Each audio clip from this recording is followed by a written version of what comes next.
Ladies and gentlemen, welcome back to the No Laying Up podcast. My name is DJ. We have got a good one for you today. Our episode today is an interview with Joey Ferrari. And two things before we get started. Number one, who is Joey Ferrari? Great question. Earlier this year, during our Oakmont research, you might remember we came across a couple fun stories around the U.S. Open from the previous times that Oakmont had hosted a U.S. Open, and one of them was this guy, Joey Ferrari, a name that is always going to catch your eye. He was an amateur that qualified in 1994, had this larger than life persona about him. The story that really caught my eye that I remember telling on the pod was that he was going to have a camcorder with him. And as he walked up the 18th hole at Oakmont during the U.S. Open, he was going to film a commercial for his pizza shop. Absolutely loved that story. That was great. But then I just kept reading, and there was a lot more to Joey's story than just playing in the U.S. Open, which I think we alluded to when we mentioned it on the podcast. And as tends to happen from time to time, when we mentioned the story on the podcast, immediately a bunch of people from Northern California reached out, said, "Hey, I used to play golf with Joey. Hey, I still play golf with Joey. Let me put you in touch with him. There's a lot more to the story." And kudos to Tron, who connected with all these people, stayed in touch, and figured out a good time when we could actually get together in person with Joey and chat. Tron's always great at finding characters like this, keeping in touch with them, and figuring out stuff that goes well beyond the normal interview. So massive thank you to him for making this one happen and doing the interview alongside me. And I don't want to give a ton of it away, but after that US Open, things kind of spiraled out of control for Joey into this. I don't really know how to describe it, almost like a Walter White Breaking Bad type of existence. And when Tron and I were in California earlier this year for the Walker Cup, we built in an extra day to go sit with him in Stockton and hear the whole story. It is a hell of a story. There's a lot of drugs involved. There is a lot of time in prison involved. It's a movie script. I walked away pretty dumbfounded by the whole thing, both the story itself and also just his willingness to be open and unashamed about the whole thing and talk about the lessons he'd learned and talk about the many, many, many things he would have done differently. And also along the whole thing is weaved in all of these golf touch points. You just don't get a lot of chance to, talk to somebody who both is walking down the fairway asking, Jay Siegel all of these questions about game management, and then also can tell you like the hierarchy of the different gangs in different prisons. I mean, it's just it is a wild, surreal, fascinating chat, and I cannot thank him enough for doing it. The second thing I want to talk about is the audio quality on this interview. Tron and I were traveling with a different audio kit than we usually use at home, and we rigged everything up. We had our whole setup dialed, which you can see in the video version of this podcast on YouTube. And I still, to this day, I have no idea what I got wrong in the setup. I have done this lots and lots and lots of times, and I do not know what I did wrong on this day. But long story short, the audio did not record through our mixing board and the very nice microphones that we had in front of our faces. Instead, it recorded through the horrible tiny little speaker on my laptop, which was sitting on the other side of the room. This was absolutely horrifying to discover because this guy, Joey, had just laid out his entire painful, complicated life story. And I wasn't sure how we were going to break it to him that I had messed up the recording. However, after breaking out a lot of magical bells and whistles that I still do not understand, our genius sound mixer, Charlie Van Kirk, was able to fix it to a point where it is publishable. It's not going to sound perfect, but I think it's worlds better than trying to re-record the same thing and capture the same type of spirit over Zoom, which I don't think is possible, or B, not publishing it at all, which I think would have been a travesty as well. So just to give you a sense of what I'm talking about, here's what the original recording sounded like. PGA Tour had their own qualifying site.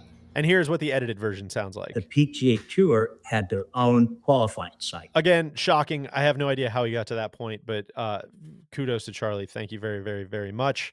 But there's going to be some blips and weirdness, and it's going to sound a little processed and glitchy in some spots throughout, especially when there's crosstalk or laughing or two people speaking at the same time. But that's the background on why it sounds the way it does. You're going to get over it in 3 minutes of listening to it, I promise. But there you go. Hand up, totally, completely my fault, won't happen again, and a massive, massive thank you to Charlie for the help in, getting this thing to where it is. So, a lot of preamble, a lot of explanation, but without further ado, let's get into it. Here is me and Tron talking at long last to our guy, Joey Ferrari. All right, we're sitting here with Joey Ferrari. Some people might remember that name from U.S. Open week. We talked about you with Oakmont. Let me set the stage for anybody who doesn't remember. I was doing some research for Oakmont U.S. Open preview, and I was looking like '94. What was going on? You know, everybody remembers the winner and what happened, but like, what were some other fun storylines? I came across the name of this guy, and here's you tell me what's right and what's wrong. A guy from California named Joey Ferrari who owned a bunch of pizza shops, and his wife had a camcorder on the 18th hole to film a commercial from his pizza shop. So I was like, oh, that sounds like an interesting character. And the more I kept digging, the more interested I got. And then eventually our paths crossed, and here we are sitting in Stockton, ready to hear the rest of the story. So is that a fair intro? Yeah, very fair intro, I think. Sure. Well, let's start with Oakmont. How did you get there in the first place in '94?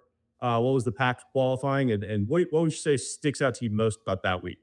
Well, the qualifying, it goes back to the year before when I lost in the finals of the mid am. And so I lost on the last hole to a man named Jeff Thomas. And so that gave me I could pass the first stage of qualifying, you know, which is the hardest part because you get local qualifying, you go down, like say here in California, 100 players for like 2 spots. And every year I would see that, and I made, to the local 4 or 5 times, and it just was brutal. And this year, since I went to the finals, I got to bypass the local qualifying and I could choose to go anywhere in the country. So every year I would see that the PGA Tour had their own qualifying site the day after their tournament. And it was back in Congressional. I don't recall what the tournament was, but the next day, every year they had like 130 players for like 15 spots, 18 spots. So I thought, it's just a numbers game, really. I mean, better chances. So I chose to go back and play with the PGA Tour. And sure enough, I played really well. I shot like 68, 67, and finished like sixth, so that got me into the Open. And it was like, I felt like, hey, I could play with these guys because, you're playing with the PGA Tour. But I'll never forget when I went to the Open.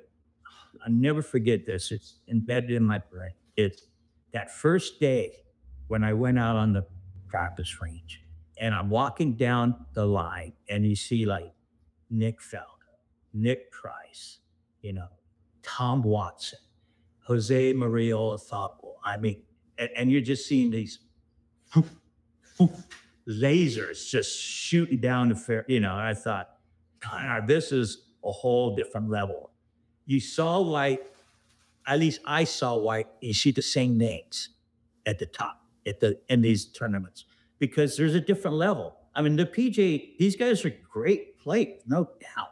I mean, I played with them and I walked away thinking, yeah, I can play with them. But when I got to the Open, it's just different, and that's what I really recall that sticks out my mind the most, how good these guys are. And they're good. They really are. You guys in the Open on that Monday, coming in off of, were you playing the best golf of your life at that point? I was playing, yeah, really good golf. I mean, I played with Sonny Hanna like 2 weeks before. I think I finished top 5. I lost in the finals of the mid amateur. I lost in the finals of the California State Amateur. I lost in the finals of the NorCal Amateur. I went by Tommy Police. Well, you just yeah, I was just right coming in second, and then that I won it back in New York, the J.O. Williams. Okay. I went there with a guy named Danny Green. And I don't know if you know who he is. I don't know if I do. Yeah, he's a character. He lost in the finals that year in the USAM to a guy named John Harris. Yeah. So and I played with John a couple of times. but I played with them the year when I lost in the finals at Eugene. I played with them in the qualifying. I beat them. And so anyway, back to the Oakmont. That's what sticks out. I think and then of course the story with Nicholas and Paul. Yeah, so tell that story.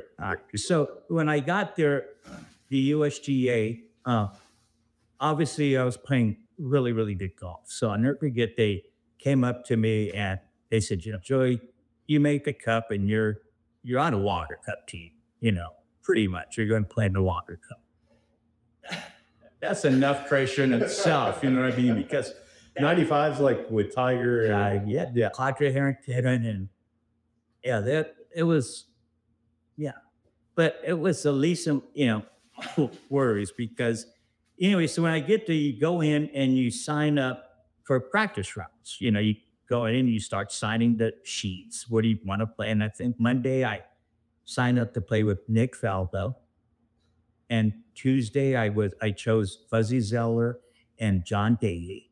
And in Wednesday, when I would sign up, it says Joey Ferrari. I said Jack Nicklaus, Arnold Palmer, Joey Ferrari, question mark. Yeah. Oh, so they had already picked. They had picked it for me. They're the ones that paired me with that. They said, and they told me before, they said, we got a surprise for you, the USGA. So I'm thinking, you're not under enough pressure at the Walker. No, yeah. And if I'm drawing conclusions, also, this is Arnold Palmer's last U.S. Open. Exactly. This is in his home state. This is, at Oakmont. It's 30 years later. Nicholas and them had the duel. So, they allowed 25,000 people for the practice room, and 20,000 of them were flying the first hole on that Wednesday, and so I was cool all week. I was thinking this gonna be fun. I was really. I was looking forward to it until the day of when I was up on the tee, and unbeknownst to me, Rocco Mediate and Lee Jansen were trying to work their way in to play in the group. They didn't know that the USGA had signed me up to play with them. Well, just before they went off, Tom Watson had went off as a senior. So they're up on the tee, and now, Rock was trying to sort of work his way in, and I was cool until when Nicholas and Palmer walked up on the tee. It was like Jesus Christ and God came up. It was so overwhelming to me. I've been in some big tournaments, but this was like nothing I'd ever felt. Literally, my legs were shaking. I got a shot of adrenaline like that I've never had in my life. Your mind's racing. It's just going crazy. And so I think Nicholas hit her and Palmer went, and then Jack looks at me and says, okay, well, Joey, go ahead and hit. And I looked down this tunnel, and I thought, shit, I'm going to kill somebody. I didn't have one positive thought doping my head. And signing up for those other practice rounds, I don't get the sense that you were lacking confidence. This was something I didn't expect. It was, all of a sudden the reality hit me, and I thought, am I with it? I didn't have one thought. I looked around, I put around Jack, and I said, no, Jack, that's okay. I said, I'm going to pick up my ball, and I'm going to go down and I'm going to play with Tom. And I did. I picked up my ball, and I went play with Tom Watson. So I didn't have to worry about Rock, but they could have fun. You know what I mean? Exactly. What did Tom say? So when I went, he goes, he looks at me, what happened? And I said, Tom, I couldn't do it. I said, it was crazy. I never, and he laughed, he laughed, he knew. And then you settle in, and then we're on the tee because it's a practice round. So I, basically you're there with them throughout the, the round. But the initial shock was just crazy. It really was. Well, the other thing I want to ask about from Oakmont, I mentioned it up front because that was the other little bullet point that stuck out was the camcorder. Yeah, the camcorder thing. So you had a bunch of pizza shops, a video game company, a toy company. We'll get into all this stuff here, but I read this note this guy filmed a commercial for his pizza shop as he's walking up AT. I was like, that's the coolest thing ever. And I'm looking for the footage and I can't find it. Yeah. Why could I not find the footage? Because my wife at the time, my father bought us a camcorder, bought her a camcorder, filmed the whole experience there. So my wife, had everything backwards. So when she thought she was filming, she turned it off. And when she turned it, you hit on, and so you would see the ground. The camera's swinging, you see the ground, and you see it lift up, and then it would go off. So all week, none of it was filmed. Nothing. And it's like, you can't get upset. But it was just like the one. When did you figure it out? Well, I sat down after I got home, and you wanted to watch the video, all the experience that players are playing with and the whole bit, and nothing. Not a damn thing. That's almost a funnier story in a way. If you got the right sense of humor. Yeah. Well, I mentioned, or I kind of alluded to, read the story. You're working on a book right now. I got to say that you're very gracious to share kind of a first draft manuscript. So it's kind of a life story memoir, and it's very interesting life story, which I would love to get into. But I'm trying to think where we should start. I think we go kind of back to the beginning, a little bit of upbringing stuff, but talk to me about how you came up, who raised you, and also how you got into golf. Is there kind of the same story, right? Sure. So born and raised here in Stockton, and I lost my mother, as you know, it's in the book, at a young age. 5, our house caught on fire, and fortunately, I was home. My mother passed, and so I was raised by my grandma, old school Italian lady, very strict, and she used to golf with the women's 9-hole group, And so when I was about 10, she took me out one time to caddy for her, pull a cart. And so somewhere in the round, she asked me if I like to hit a golf ball. And so I said, sure, I would. I'll never forget. I teed it up in the middle of the fairway. The driver was probably almost as tall as I was at the time, because I was only 10. And I rigged it right down the middle. And that was it. I got hooked, I can still visualize that whole scene. And that's how I got started. And so then my father had a liquor store in town, and he had an old Oriental man that used to work for him. He used to golf. So my dad bought me a set of Voights, I think they were at this time. It was, back then, Voight clubs. And he would take me out golfing here at the local, Van Busker was like a local community out there in South Stockton. And that's how I started. And then my father got remarried when I was about 13, and we moved out north by Swinson Park, which is, of course, here in town. And I used to ride my bike, pull my cart and ride my bike to the golf course, and just got hooked. I started, basically playing like at 11. And when I was 14, I won my first tournament, the Stockton Junior Championship. And I shot 72-69. And during the tournament, a friend and myself, we were in the same group, and we got back-to-back hole-in-ones. And so... Was that your first one? Yeah, my first one. It was my first tournament I ever played in. I won by 7 shots. And this is what was sort of, as you'll read in the flow later, it's sort of like how my father was really hard on me. So I'll never forget, our Ripley's, believe it or not, had sent me some stuff on, because it was, back then, that was unheard of, back-to-back home. Now it's more, still a rare feat, but it's more common. Back then, it was unheard of. They said the odds were astronomical, and so they wanted to put it in their, whatever they use, their stats. And then when I got home, my father told me that I could have won by more, and that sort of set the stage that it was never good enough, never enough. It was always more and more and more. And he was not an author? No, not at all. What was, I'm only going off kind of what I read in the manuscript, but my takeaway was you seem like kind of a hellraiser. Was golf kind of your grandma's attempt to like, hey, why don't we try to focus some of this energy in a positive place, or is that a projection by me? Probably a projection by you. I think she just I was a hellraiser, because my father wasn't around much, and so he would spoil me with material things. And when I was younger, I had a go-kart, mini bike, 10 speed. And so I used to, my go-kart, you saw University of the Pacific was right down the street from where we live. I get my go-kart, go down the street to the UOP, go racing around, and the campus cops would chase me. I was like 8 years old, and at this little go-kart. And it were like probably 50 miles an hour or fast. And I'd be jamming all around the campus, and they're chasing me in the car. And then I take up and go home and hide in my garage, pull in before they could catch me.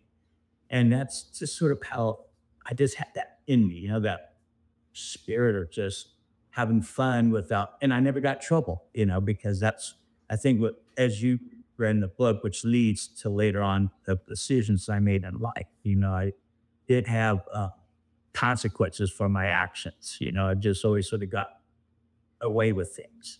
And Was that due to personality? I think it was just my father, middle, and I think it was my father's way of just not being there, for me, and his way of just showing his love would just, I grew up in, and at kind of family we'd have dinner, and I was 8 years old, and I could drink wine at dinner.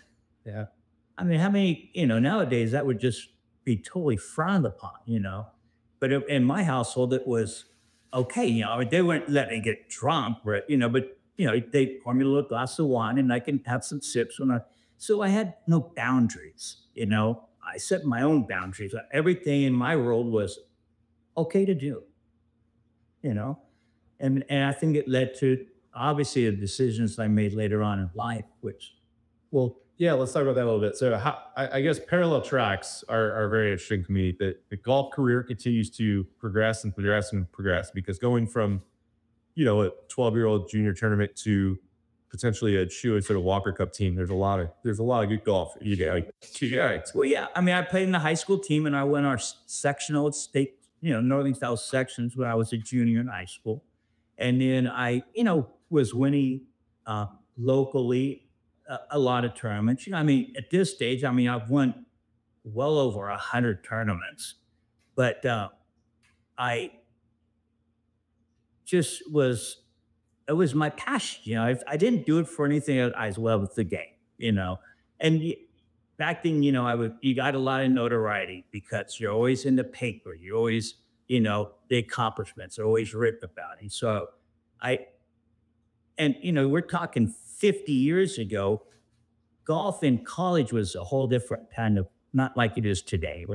So I never had my aspirations to go to like Texas or, Oklahoma, USC, because it was just a lot different. So I just wanted to play golf, and so after I went to high school, I played a couple of years. I went to Delta, which was the local junior college here, and I played there for 2 years and did well, won some of our tournaments. And then really didn't know what I was going to do. And a coach up at Chico State, Sac State, Santa Barbara, and so started pursuing me for golf. And I really didn't really want to go to college. It just wasn't like golf is today. I'd be in a whole different, world. So I ended up, this guy from Chico State just was pursuing. So I finally decided to go up to Chico State. And I went up there to, for golf, but that didn't work out too good. As you know, in the book, but you've read, I think that was the beginning of the downfall for me. Why did it not work out for you? Well, because number one, I went to a parochial school. I went to St. Mary's High School. I went to Annunciation, which was a parochial school. Then Catholic school. Then I went to high school, St. Mary's, which was a parochial school, really structured, just all different thing. Then I go to Chico State. When I went up there, was the number one Hardy school in America. Ranked by Playboy. And I think that was one of the reasons I chose to go up there. And so when I was driving up to register that day, I saw a friend from Stockton that I knew, but went to a different high school, driving down the road. It's 2-lane road to go up there. And he pulled over and I told him I was going up to Chico to, register and to go play golf. So he says, well, I'll go up there with you. And he ended up registering for school and we became roommates, and when we got up there. Well, my first date coming home from school. I walk in our apartment and he's got like 3 pounds of marijuana weed on the table. I mean, 3, 4 pounds, it's just packed. And I smoke a little marijuana in high school, but this is like, this is the big one. This was big days. And I looked, I said, Mike, what are you doing? He says, well, how do you think I'm gonna pay for college, And I said, well, my father was paying for my, room and board. And so that was just the start of it, and I got in a fraternity. And so, drug use was rampant back, cocaine, LSD, acid, marijuana, drinking. It was just one big party. And coming from where I came from, it was a whole new world. And so that's where I got introduced to the cocaine. And that's where, the partying started. Well, I got in for quit the golf team. That was the least I want, but this was a whole different world. Why do you think you quit? Was it just to make time for other things? Yeah, just a party. Just a party. The party was just, I was having too much fun. Yeah. You know what I mean? Gosh, to this day, I regret. I mean, that just shows my maturity level. I wasn't really mature enough to handle the situation. It was just so new and so different. And then one night when I was home, we had another roommate. He wakes me up, shakes, says, Joey, get up, the apartment's on fire. And I wake up and it's full of smoke and I start to run out. Our kitchen's in flames. And Mike, the guy with the helium, is passed out on the couch. He made some French fries, put them in a pan full of oil, and fell asleep. And so half the place burned down. And at that point, I just said, I'm out of here. It was just, this was too much. I wasn't doing anything constructive. I wasn't going to school. I was just partying. I wasn't there to golf anymore. And so that was my perfect, and then I felt guilty. And I'm like, Dad, my parents are paying for me to go to school up here. And then that's when I came back, stopped. I was still playing golf, and I was, start golfing again and doing pretty well. And that's when I had that choice to buy I went to work for my high school's dad, who had a small little toy company. Your high school girlfriend. Yeah, high school girlfriend. And her dad had a little one-man operation toy company. When I came back, started selling insurance, and I didn't like it. I was selling, these supplements to old folks, and, like in their 70s, and I just felt like that might be the way to make the longer company. No, yeah, that's the mid-am life. Yeah. And I felt, I didn't feel like this was good stuff. So he offered to give me a job. And so I took him up on it. So I worked for him for a year, but the drugs were becoming more and more involved. Now I'm playing golf, and I'm still playing pretty good, but, I'm partying too now. My friends, cocaine every now and then. And how old are you at this? 22. And so I got involved with some pretty heavy hitters from the East Coast, and they were Colombians who were bringing cocaine in from my end, and they were flying it out here. And some guy, that I had met along the way, I didn't realize how big they were into it. I just stumbled, sort of like, he took a liking to me, and I wasn't selling anything. We were just buying it from me and my friends. Well, unbeknownst to me, he was like a pretty big time dealer.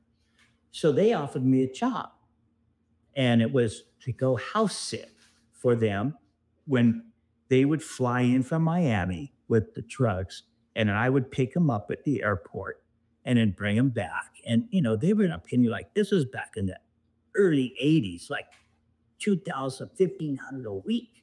So it was like, I was all over it, Yeah, it's not like that bringing up or. No, yeah, and this is how stupid I was. This is just crazy. So What's the catch? Doesn't matter. no, yeah. So I told my girlfriend's father that I was going to quit. Yeah. I didn't tell him why. I just said, I was only, and so he made me an offer at that time to go buy his company. It was just, he had other things going on. He just ran his racehorses through there. And so it was just more of a sidekick for him. So I had, now I had an opportunity to buy something legit. It was like $25,000 and he was going to carry he said, give me $7,000 down and I'll carry the rest. Well, I had a car that I had bought when I got back from college. So I went and talked to Ernie George, who was a pro here at Swenson Park. That's where I grew up playing golf. And I was thinking that, how stinky my thinking is that I could go do what I was doing with these guys and play golf, and start working on my game and maybe turn pro and go, start chasing it like that. So I went to Ernie and I talked to him and I said, hey, Ernie, I didn't tell him what my other opportunity was. I just told him that I had an opportunity to buy this little toy company. And I said, but I said, Ernie, I think, I'd like to turn pro and maybe try and go play, see how I could do. And Ernie, God bless his soul, he's since passed. He says, Joey, you're a good golfer. He says, you're really a good golfer. But he says, you go out there and you become a small fish in a large ocean. And he says, you have an opportunity to buy this little toy company. He says, you work on your game, you continue playing tournaments and maybe start going to a national level. And he says, you could become a big fish in a small pond. I'll never forget that. And I thank the Lord that I took his advice. And so I turned the other one down and I ended up buying this little toy company. And that's how I started my business. And then now I could play my golf, and I was doing really well, winning, a lot of tournaments here locally. And then I started to go out onto a national level to play. And I never forget it. I always used to think, how you get better is you hang around people who are successful, right? I mean, that's how you get, I'll never forget I think it was maybe my second or third national tournament. I went Jay Siegel. Now, and it was, I think, For those that don't know, one of the most decorated amateurs ever. Yeah. Walker Cup legends. Ali. Oh yeah, That's Pablo. Yeah. yeah, probably the best. Really, next to Bobby Jones, I got one of the best amateurs who's played this game. And so, I never forget. It was at Cherry Hills. I don't know if it was a U.S. Amateur or I knew this might have been the U.S. I qualified for the U.S. Amateur, and Jay and I, he befriended. He just took a liking to me because I was following him around like a puppy dog. I wanted to learn. I wanted to pick his brain, And so all week, I never forget. After I don't think I qualified, and so but I stayed for the week or match play. So I followed him all week. I mean, literally walking down the fairway, asking him questions like, Jay, so what are you thinking right now? And this guy, he was such a nice job. I mean, he was sitting there, as I look back now, I think, oh my God, if someone were to do that to me, I would think, just, well, leave me alone. You know what I mean? What are you doing? I mean, literally, in the finals, I think it might have been against Mickelson. There are the semis. And I'm walking down the fairway saying, hey, so Jay, what's going through your brain? You know what I mean? And yeah, and he's just gracious the whole way. I mean, and to this day, I remember two of the things that he had caught. He told me about what he thought was the most important thing also. And he said that ball position was one, and that he never get a shot more than 80%. And those were two things that stuck to, that I take from probably the 500 questions I asked him during the week. But, and so that was the start of starting to go on a national level. And so now I got my little toy company and I'm starting to play, good golf and winning a lot of tournaments locally. And then my business has started to expand. The people that I was going to go do this work for was just How's set for? within a year they had got busted coming in off the planes, and they all went to jail. And I mean, it's like, God, thank the Lord again that I didn't choose that route. And so I expanded, my toy business, and I got into the video games, which were arcade machines back then. They became really big. I love that story in the book where you're talking about going to pick up quarters for the first time. $2,000 a quarter. Here we go. $2,000. Yeah. So All right, folks, a quick break in the interview to talk to you about our friends at Rhoback. Rhoback Activewear. Fall golf is here, and you already know Rhoback is our go-to for polos, hoodies, joggers, pants, all of it. Best fit, best feel. Simple as that. The Rhoback Delta pants are our favorite pants to wear on the golf course. Stretch elastic waistband is a game changer, especially for your boy. Gives you that extra room for some added comfort while maintaining the best fit possible, and the fabric is smooth and wrinkle resistant. Maybe you got a golf trip coming up, easy to pack, comfortable to wear. And second, the Rhoback Fulton vest. It was about 38 degrees when I woke up in Milwaukee this morning. That means I don't have a ton of rounds of golf left this fall, but I promise you the ones that I will be playing are probably going to be in the Rhoback Fulton vest. Nice lightweight insulation to keep you warm, but it's not too bulky, easy to swing in. And finally, the Rhoback Hezi hoodie, perfect layering piece. So soft, the best hoodie in the game. You've probably seen a lot of these at your home course. Time to pick one up for yourself. So as we head into fall, check out Rhoback.com. That's Rhoback, RHOBACK.com, and use code NLU at checkout for 20% off your first order through the end of the week. Pants, hoodies, vests, and more. Rhoback has you covered. Let's get back to our interview with Joey Ferrari.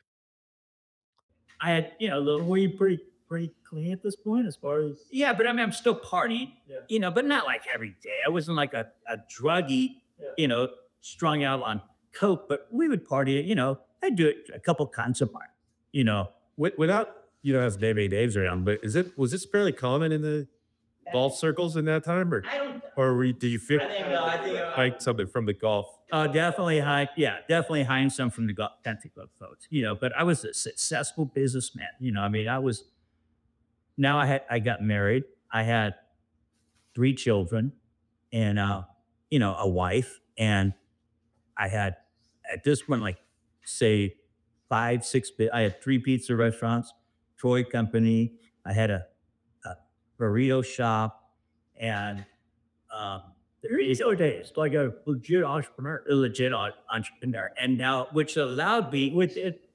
It was that pretty innate. Well, I think, and to this day, I always calculate. I don't know if it was that I was a good businessman or that the golf opens up so many doors, as you've probably seen it. Business people, bankers, they want to play with you, because I'm in the papers all the time, because I'm winning tournaments. And so it just opened up so many doors for people in the community. And so, money was easily had. I could go to the bank and borrow money to buy business. No, as soon as I got hit a 600, he's good for it. Yeah, no, it's crazy, but it's how. So I mean, I think they went hand in hand, And so, how old were you at this point? In my early mid-20s. No, I'm not my late 20s. I just got married at 29, so I'll say in my early 30s now. Yeah. So a decade's pretty much gone. Decades about gone by, and I built up these businesses, and I'm playing pretty good golf. And then in my 30s is when it all went crazy. Like cocaine became a little bit more frequent. Was there a turning point on this, Gary, or was it a slow? It was the turning point. Was what one of my. So what happened? How it all started is when my last year when I played in the U.S. Open. That year, like I said, lost in the finals of the U.S. Mid-Am. I lost in the California State Championships, the Northern California Championship. I'd won Northern California Player of the Year. I was winning tournaments all over California. I think I was gone like 16 out of 19 weeks traveling. Yeah. Because now I'm playing national. I'm playing national tournaments. I went to Peru. for the NC with the NCGA. A lot of questions about that. Yeah, okay. That's a pretty big. What to this point? What's your biggest golf accomplishment? I think. Well, you like US made am losing in the final. I mean, I could have won, could have, should have, what, but I just Which would have got you in Masters, right? yeah, but it got me a Masters. And the year prior, they kicked the winner and the runner-up. What they do to the USA now. Yeah. Yeah. Back in the day, they just keep cutting more and more amateurs because it's international so much now. So the amateur, the one, I think there's only 4 or 5 that are allowed to do it now. Well, yeah. And so and I'll never forget, I mean, I hit a putt on 18. I was 1 down, but I had won like 2 out of the last 4 holes. And the momentum was on my side. And on 18, he had a putt. He left it about 3 feet short. And I had this about 15-footer downhill. How that putt didn't go in, I'm serious. It hit the front of the hole and went all the way around to the back and stopped. Oh, half in, half out. And I'll never forget the USGA in their magazine printed, where they had like a photo sheet, where frame by frame. And in the background, you could see the whole crowd just go, like, and all I can say is it wasn't meant to be. It wasn't my turn because that putt 7 out of 10 times is going to fall. Yeah. Why it could fall? I could say it just wasn't my turn. That's all. That's how you have to take out of it. So I'd say that at that time was my biggest accomplishment. I hadn't won like the California. I lost in the finals that year to a good friend of mine, Casey Boynes, who's a living legend in California in the NCGA world. They're unbelievable. We're one of my dearest friends in the golf world by far. And he's a caddy at Pebble Beach. He's the number 2 man there. He's been there for how many years, but his golf accomplishments far outweigh, he's won like 17 NCGA titles and he's really good. And so it was a Pebble. It's like his own course, you know what I mean? And in the morning round, I got him. I think I was 1 up, 2 up after the morning round. And in the afternoon, he got me and he beat me 2-1. Yeah. Which was pretty good. I could have beat him, but it's like, he knows that course like the back. You're not going to beat him at Pebble Beach. He's just he's not only a great golfer, but then, playing on his home turf. Yeah. But so, and then through all this time, playing it both locally and locally or regionally, California-wise, you're going down through the desert and then you're playing down in LA, you play Pebble, Cypress. Sure. Yeah. Yeah. We got to play all those, our state amp. We played Cypress Point. It was part of the qualifying, and Pebble Beach where our match play was at. And then later on, they took Cypress away. Then we went to Monterey Peninsula. And we had a Providence by the house. Yeah. So that's where our courses were. But back to the story, what happened is, so that year, I was gone like 16 weeks, traveled, from South America to Europe to play in the British Am and all over the country. And so I just said, I'm going to lay back in golf. You pay your own way. Something like today, with this nil money and all, but there you get funded. Back then I was paying, and I had a family, I had businesses and a lot in my basket. So, well, on that front, what were your aspirations in golf, right? Because you weren't going to turn pro, no, but you're still permanent at both ends. Yeah, what was driving that? I just to prove to myself that I could play with best in the world. Yeah, and I did. I proved that. I was one of the best in the world. As far as an amateur. Yeah. The pros at a whole different level. Yeah, I played with them. I played in the qualified at the U.S. Open and beat him. I used to go play in a pink pro scratch with a local pro, Bob Eastwood.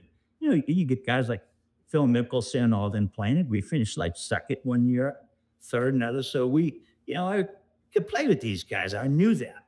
But so I guess my goal was just to prove that I could do it. Yeah. And I did. I reached that level. And so that next year, I was going to cut my schedule back. And the worst decision I ever made in my life. It really was. And that's where the story changes. I had gotten a letter from the USGA that for the Whopper Cup that I was, I think they sent out a letter to like 14 players and 10 make the team. And I thought it was a friend of mine playing a joke on me when I got the letter. Which basically said you're keep going, you're a line, you gotta do this bat the thing.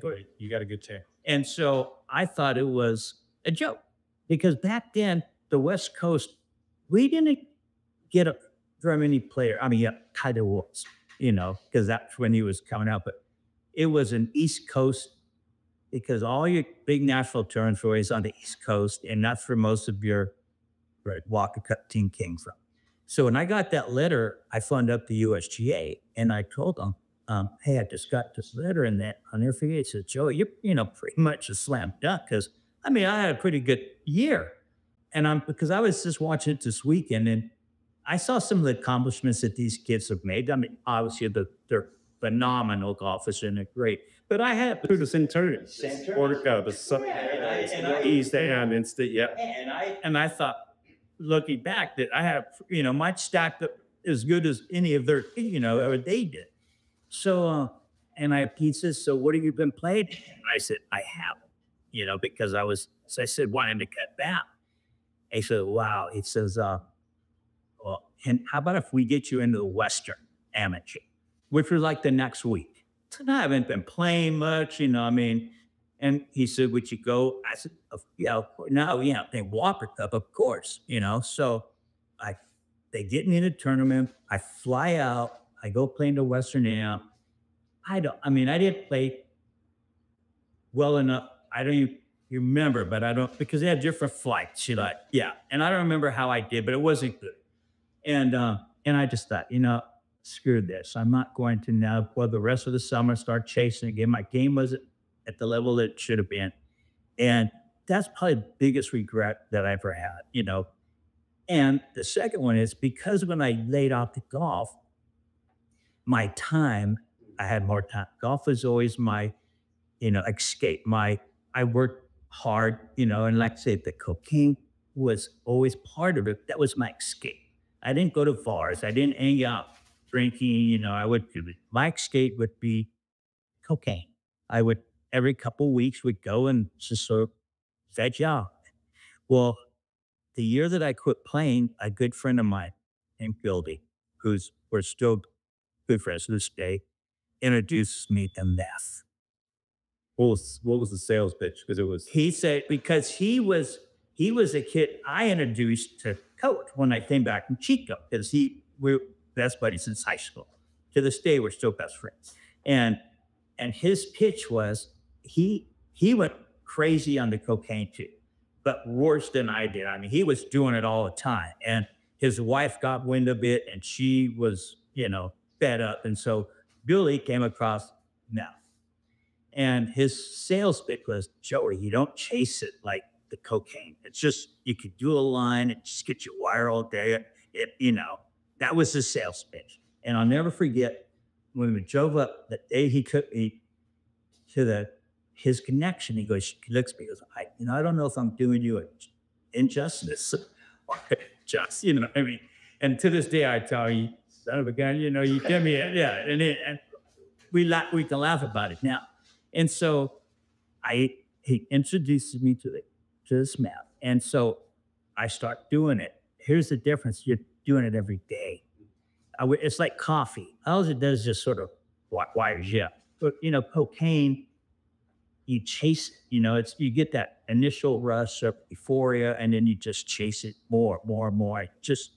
It never ends, and then you get all geeked out. When you said earlier, you're just vegging out on cocaine. Yeah, are you just going to, by myself? No, by myself. Or hanging out pool and just by myself. Yeah, I would go hide out to one of my warehouses or something and just get all tweaked out and then, want more and more, and then come home. My wife would be pissed off. She'd know, but it was my escape. It was, I had so much things going on in my world with all my businesses, all the golf and the success, and everybody wanting to be Joe, everyone wanted my time, speaking engagements, going to the, local places and giving talks.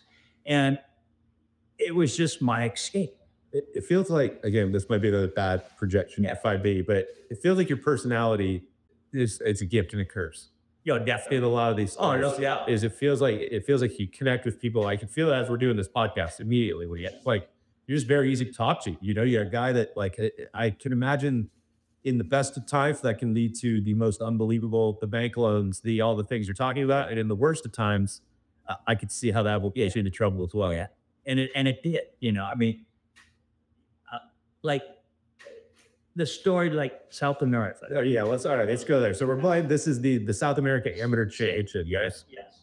Down in Saru, you're playing if I got Pepe down there. Yeah. So I go over, and it was they invited about 9 of us from the United States, and Jeff Thomas, who would beat me in the finals of the Mid-Am, was invited, and then the NCGA asked me to go, and they paid for my flight and everything, but they sent over the president of the NCGA to go with me because it was the first time, that they'd done anything like this. Yeah. So they wanted to go and see what it was like.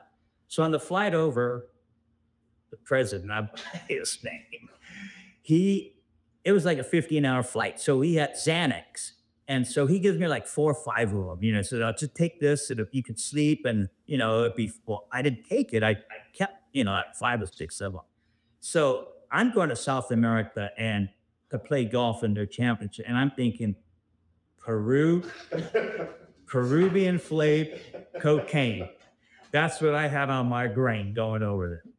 So sure enough, I get there and I get paired the day before. They have what they call, well, it's not a pro-am, it's called the AMA because we're all amateurs for, all over South America. I got paired with the mayor of Lima, Peru, and we won the AMA.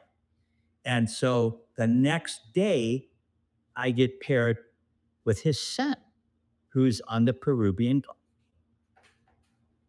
And we're walking down the first fairway. I mean, I didn't waste any time. And I bring up, his name is Pepe, and I bring up cocaine. And he looks at me and goes, oh, you like? And I say, yeah, The he says, I said, yeah, I've always wanted to try that Peruvian flake, And he goes, well, okay. He says, I get you some, how much would you like? And I said, well, back here in the States, $100 would be a gram. That's what, back to the days. This was in the 80s. No, 90s. This is like 95. And it's so like $100 to buy a gram. So I said, like $100 worth. And he looks at me, like, okay.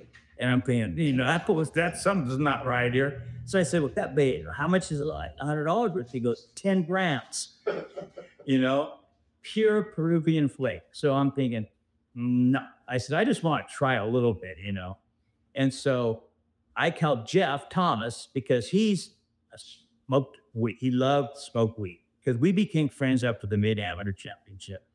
So he goes, after we dealt, we go across the street to my place and, I would just do some. Never forget, he walks in the back bedroom, comes out with a plate. It must have had a pound of coke. I mean, it was a big pile. And I'm thinking, oh, Lord, you know what I mean? I'm over here with the president of the NCGA. I'm playing in the South American Championship. I got a pound of cocaine in Peru in front of me. So he takes a little card, he takes a little sniff up each nose in, and he goes, help yourself. So I take the card and I lay out this line about 8 inches long. And he looks at me like, you crazy gringo, you know what I mean?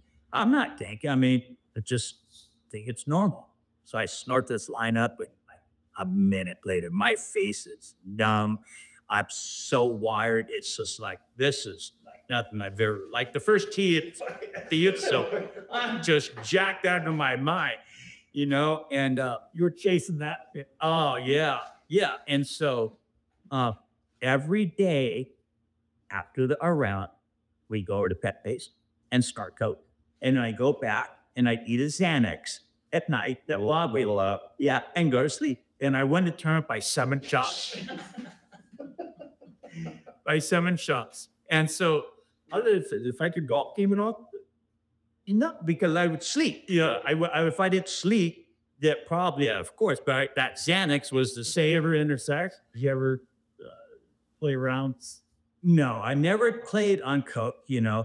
I mean, a couple times where I went to tournaments to go play, like in California, and maybe took some coke with me for the drive down, you know, and I would snort the coke on the way down and then continue throughout the night and never go to sleep. And so then I withdraw because like I couldn't go to the golf course, you know, on coke, you know. Yeah, so a couple of times, but not much, you know. I try to keep, you know, that separate. I mentioned earlier, or you mentioned, kind of feel like you're hiding some of this from the country club devil, and saying you're doing a lot of this by yourself. Is that you think anybody has any idea? Or you Just my paranoid at all or anything? my friends, Yeah. just my friends. And then my wife got wind of it when I was doing the meth because I started doing it every day, you know, and she could tell. At first, she didn't know. And she was saying, "Oh, Joey," says, "you know, I like you so much better now that you're not doing the cocaine, but I'm doing meth every day." And she did end up, but after about 3 months or 4 months, you know, I lost like 15 pounds and I'm staying up at 3 in the morning. She'd walk out and in the front room, you know, I just like, she got wind, you know, so she says she knew. And so she said, "Well, you got to stop," you know, and it's like, no, I got this. I mean, look what you got. Look at what I built, you know, these businesses, what I've done. So no one was going to tell me what to do. And she wasn't having it. So she trying to get me to stop. So she files for divorce. And I'm saying, fine, screw you. You know, I mean, I didn't care. I thought, you know, not going to tell me what to do. Well, that led to me losing everything because she fought me in court. You know, I had given my father one of my businesses. And then so when I was going through divorce, one of my partners who I brought in the pizza parlor wanted to split up because he thought it was going to get messy. Long story short, my partners were embezzling money. My father was taking money from me. I was just oblivious because I was, okay, you know, I trusted people. I just, till this day, I do.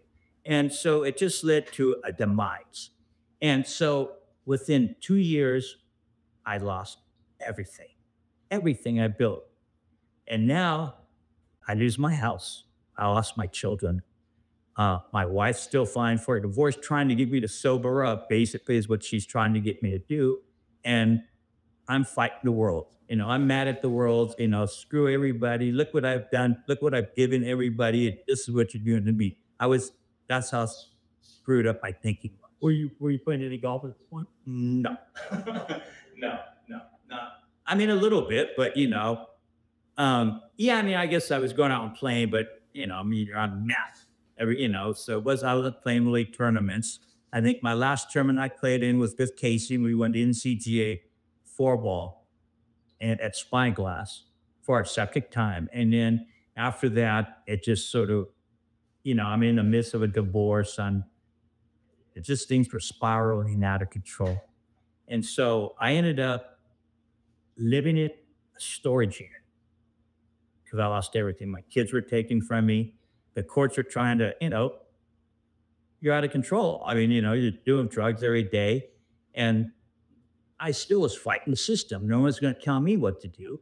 So I ended up with a guy that I knew I would get the meth from. And he was a small time dealer. And so now I've lost everything. I'm living in a storage unit. I'm riding a bike. I lost my cars. I mean, you talk about being on top of the world and then going to nothing. So being a businessman, you know, after 2 years and losing everything, about 6 months into this, I got to make some money. I mean, I've lost everything. I mean, literally in a storage unit. So I tell this guy's his name is Chuck. I said, hey, Chuck, how about if, you know, we go on partners a little bit. You show me who you're getting from it, and that be so I could start selling a little bit because I thought my first thought was I could get mine for free. You know, that's my mentality. So you save money, right? Yeah, try to save money. So it starts out just small time mode, being a businessman, which Joey, I take it to a next level. And literally, I mean, to cut the story short, within 8 months, I'm doing $1 million a month in business. I'm doing And is that all direct? all meth, all cocaine. Or you have a network? I have a net when I built up a network now. You know, I got people coming from it. It's franchising. No, yeah, I come from everywhere, you know. And I'm just like, got, you know, suitcases of cash. I mean, it's just like crazy, you know. What are you doing all this out of storage unit? Or? I'm moving actually from motels to motel. I'm going into motels. And then a friend of mine where I grew up living, I mean, when I lived out in the country where I was married, he had a house, a couple houses over, and one of my best friends lived right next door to me. And so his name was Steve, and Steve knew that he didn't know he knew that I was struggling, but he didn't know now that I was starting to sell the house. So he says, hey, why don't you go, ask Tom if he could stay at his house. Tom is a good friend of mine. We got divorced. He lived 3 doors. We all lived out in the country, all three of us, right next to each other. And Tom he used to build tomato plants, you know, where they process tomatoes. He was an engineer, so he was gone like 8 months out of the year. So Steve phoned him up, and Tom said, yeah, sure, he could stay at the house. And so I got the house, and I'm staying there. And now I'm selling drugs out of his house. And he's not around. He's, you know, I don't know, Italy, he's all over the place. And so now I got this tremendous business going on. You know, I'm in the drug world. Now, is it just meth, or you do with meth? Meth and coke. And so now I'm in this different world because now I'm dealing with literally, I had worked out from just like a local dealer to where I got into beats of like the Mexican cartel, you know, because when I started selling more and more product, now you got to go up the ladder. And it took me a while to work that, but you know. And so are you traveling down there? No, it's just local. It's just local. Because you'd be surprised how, you know, it's there. And so I never forget when his name was Abraham. I met another guy, and his name was Abraham, and sort of worked my way up. And somewhere in his family hierarchy, they were bringing it in from Mexico. And so he was going to introduce me to his connection, which is like straight from I never forget, first day when they drove up like 2 SUVs, you know, one full of soldiers, as I talked about in the book, you know, like probably 4 or 5 onto the hill. And him and the other one, you know, with his driver. And I think, oh boy, you know, I mean, Truly, like, what do you feel? Yeah. Now I'm a little nervous because, like, you know, this is no joke, you know. And so they wanted to meet who this gringo, this white boy who's all of a sudden starting to, you know, buy 3, 4, 5 pounds of cocaine every day. You know, you're talking, you know, 50 grand a day with, you know, $30,000-$40,000 daily. They took a liking to me. You know, I mean, because they trusted me. That was the theme of my life. And so now I'm in. And so I'm just going to town, trusting people. And in the book, as you'll read, there's a few stories I tell, but bottom line, what happens is somebody sets me up with the DEA. And I end up selling the DEA like 3 times. And I had a lawyer. My lawyer's strung out on my drugs. And that's how I paid him, through the dope. And so he was representing me in case in court because I had another case where when I was at Tom's house, somebody owed me some money and they couldn't pay me. So people would give me diamonds, guns, just whatever they could trade for the dope. and I take it all, everything. So he says, I got some really nice swords. I'll get you. And it's okay, fine. Well, he uses a stolen credit card and he sends the things to the house where I'm staying at. Well, one day I'm coming back from the casino because I used to go to the casinos on the weekends because it was just my escape to get away from all this madness. Let's go. Yeah, I got all this cash. I would go up there and, 50, 20, $25,000, lose it and not even think anything about it. But I would get away for the weekend and have fun. And when I got that, so I coming back home from the casino and coming up to Tom's house, and there's like cops everywhere in front of the house. And I'm thinking, something's not good here. Well, Tom, in the meantime, had come back from one of his trips and was back at home.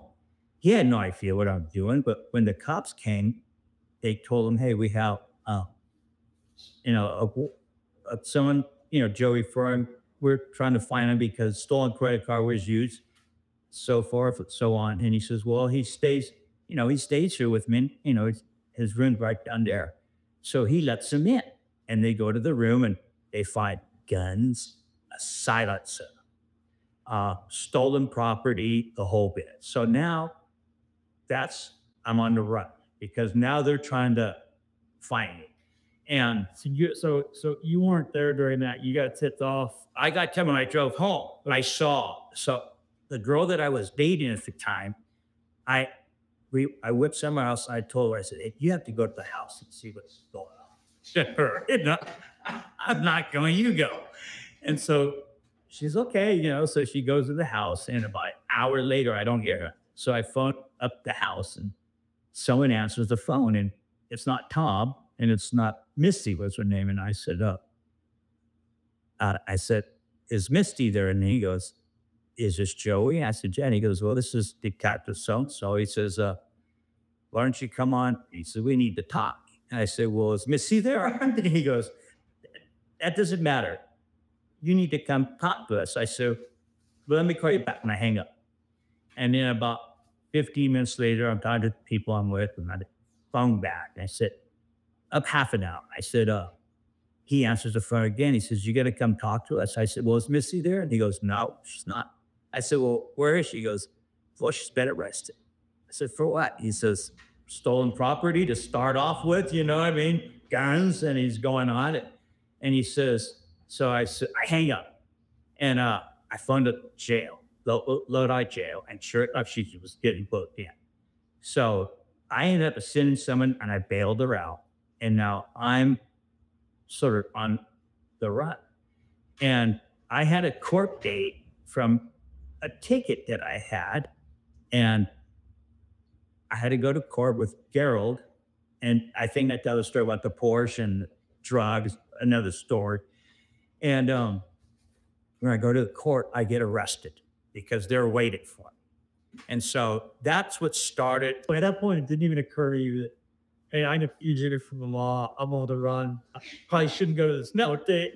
No, because that's how, you just Had your drug use got a lot worse? Well, no, because now I'm just using it like coffee. Yeah, I mean, I was like, I'm doing it every day, but meth is different than cocaine. I mean, it's worse in its own way because you can stay up for days, and after you see people lose all their teeth and they get all crazy.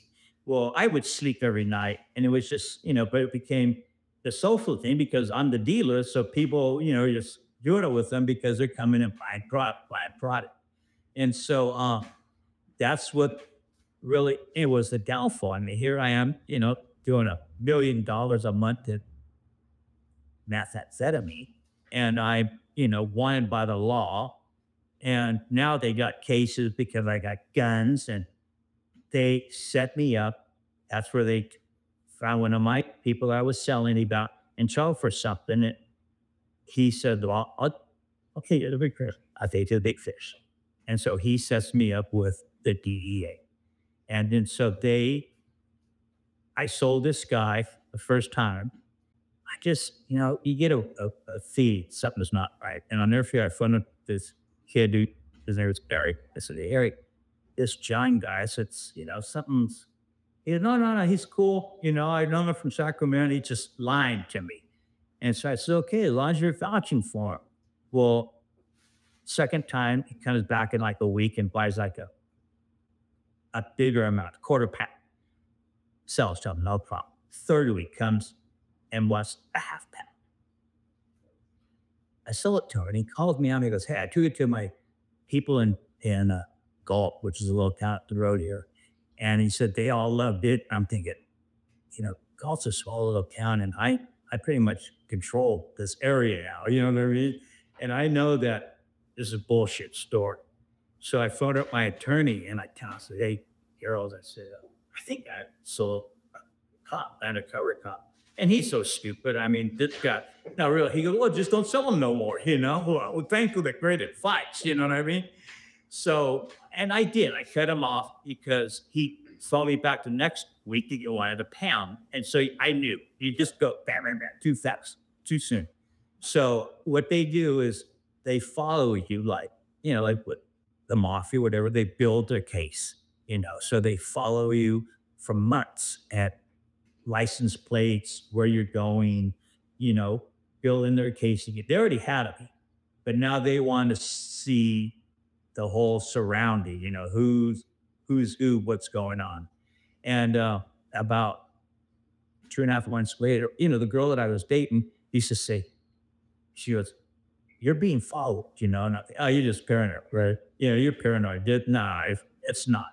Well, the last few days before I got busted, I did recognize it, BAM's following, now I'm thinking, yeah, they are, but I'm not worried about, I'm thinking, you're invincible. And yeah, I'm invincible. Eric is cool. So one day, I'm at a comp's house, but he kicked me out. And I'd been moving from hotel to hotel, and I was in this hotel, and a friend had come get some dope, and I was walking out, and they came from which, DEA, FBI because of the guns, DEA to the drugs, Cracknet, Lodi police because I'm casing Lodi, Stockton PB. There was like 50 of them on the ground, motherfucker.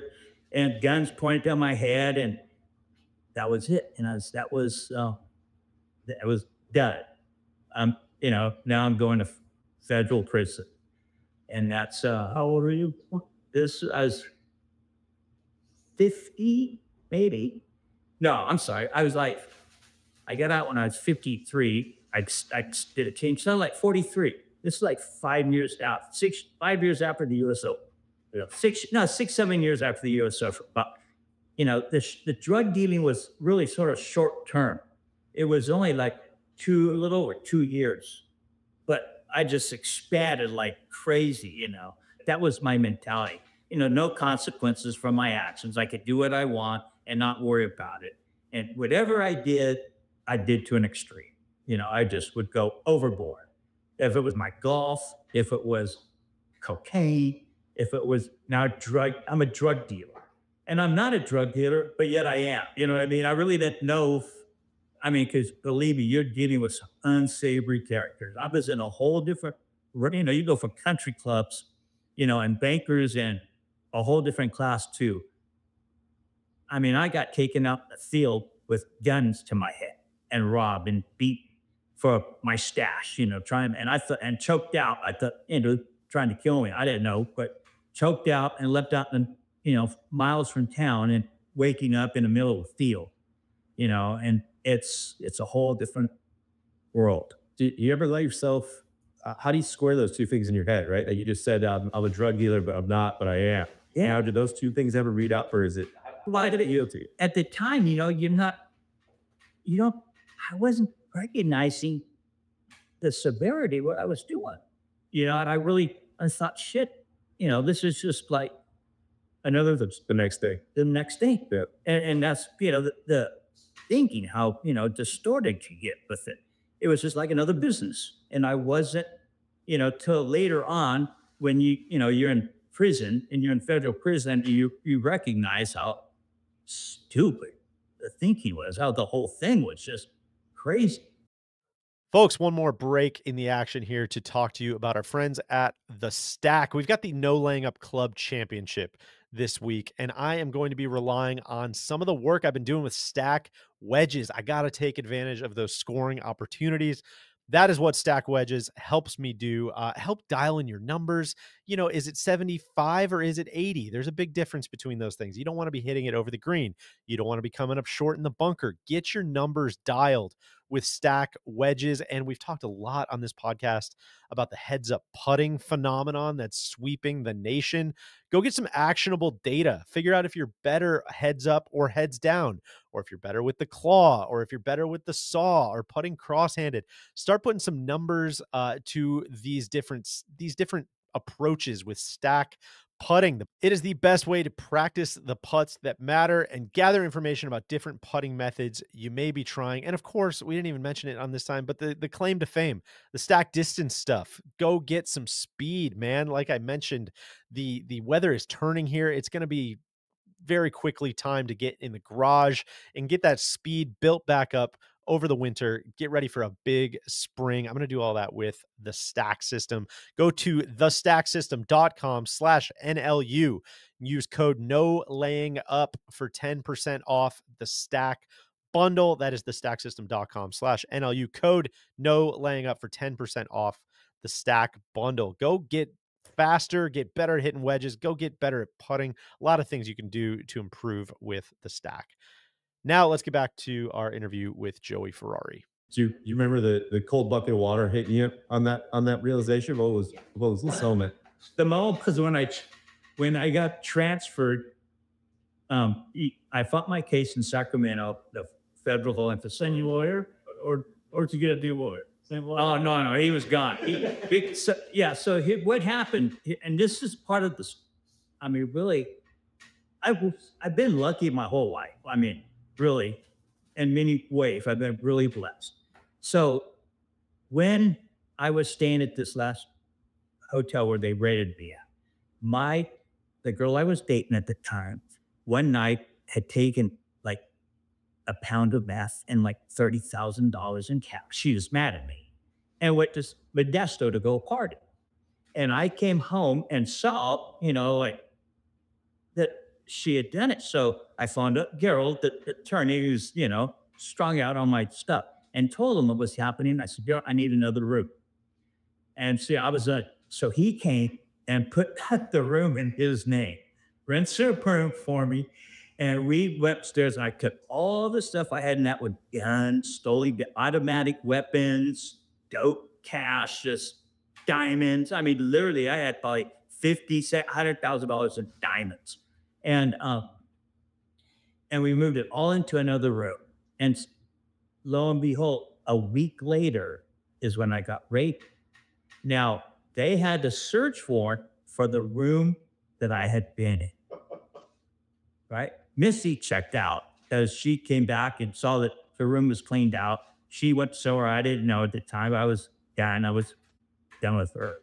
And when I got raided outside, I had the key to my room in my back pocket. So I took the key. I'm in the SWAT van. They're all, upstairs with their warrant. And I get this key and I'm handcuffed and I fling it like in the van. Well, about 20 minutes later, they come out. They went in the room. There was nothing there, right? It's clean. Well, they're getting ready to leave. I'm obviously going to be arrested because they had, the warrant for their sales. And they find this key as, card key. He's the FBI goes to me, hey, where's this key, Chick? I don't know. Yeah. How do you get the van? I don't know. Yeah. Deny. So they take the key to the front desk. And how you learn this is because after you get arrested, they have what's called that discovery. So your whole case is laid out. You could read it discovery, right? How it's all went down. So they take your key, they go to the front desk, and they say, where's this room? It's ready to a girl. I won't say his last, a week ago. So they said, okay, so they go up to the room and they look under the door, they look inside, they don't see any movement, they knock on the door, and no one answers. So they put the key in, and they open the door that go inside. Well, that's an illegal search. That's an illegal search. Thank you, Jesus. Yeah. Because none of that stuff held. I mean, that was a superseding indictment they got after the sales, because they went in that room and had automatic weapons, guns, or drugs, just all kinds of crap. So when I went to court, so they end up arresting me, and I taken to federal holding facility. And the next morning, you have to go to court in front of a magistrate. And so they give you a court-appointed attorney. And I'm sitting there in court, and they're reading the indictment. This 3 sales, count 1 for a sale of methamphetamine, and the penalty is 10 years to life. Federal system's like, wait there. So they read the 3, and then they had a superseding indictment now with the automatic weapons and the guns. And that is like a 20-year mandatory minimum. I look at this attorney next to me, and I said, hey, they got the wrong guy. No, really. I mean, life, life. He was obviously a golfer, right? Yeah. And he said, we'll talk when we get outside. So after the date, we go outside, and he's telling me, he goes, this is the feds. He said, they have, statutes that they go by, and he says, you're looking at 10 years to life. He said, and that those guns carry a mandatory minimum, automatic like 20 years. Well, long story short, I ended up beating that superseding indictment because of the illegal search. So I had a 10-year mandatory minimum, and I was hoping to, get like 10 years. The lawyer that was, prosecutor was trying for 17 years. They wanted 17 years. And it's really up to the judge. So, well, actually, let's go back a step. I'm like a month out to get sentenced. And you don't know, we know they were trying to work out a deal because the guns got eliminated. And so we're trying to plea how long we're going to get. Well, out of nowhere, the lawyers come one day and see me, say, we got a call. So, well, what? He says, one of your guns was used in a murder. A murder. Now, I know damn well I didn't shoot nobody or murder anybody. Or the guns just a show of force for you? Or Yes. Well, after I got taken up that field and, had held in my head and beaten, I said, I need some protection. So that's when I said to, people I'm being with, hey, can you get me a gun? Well, within a week at ammo, couple automatic weapons, 45s. It was great. So that was really the reason I got the guns, just for my protection. And then I had an abundance. I just wanted one, Yeah. And so they, people would bring you guns for they trade. Here's a Colt 45, give me an A-ball, okay, here, So I would, murder weapon is a win-win. So this guy knew one of the guys that gave me the gun had murdered somebody in Alameda and was a drug dealer, robbed him and shot him. I didn't know who at this time, So they want to meet with you. They want, hey, I'm thinking in my mind, listen, they're following me for 2-3 months before they get me. So they know damn well that I'd go out to San Francisco and shoot somebody because they're tailing pretty much 24/7. So I have to go meet with the feds, and they put a book in front of me, and you're looking through the pages.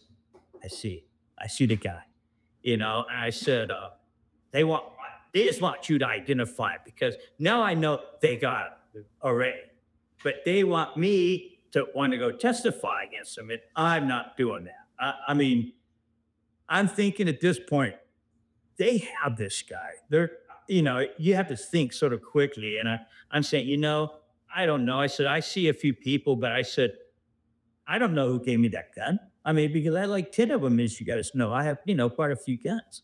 Well, they had this guy already in jail, but he was trying to get out of it because he knew he gave me the gun. So he was trying to finger me. That's how they came and tested the guns that I had, and it linked the two. So I basically got out of that. And so when I went to sentencing, because when you don't cooperate, they don't like you. You know what I mean? And so this prosecutor wanted 17 years.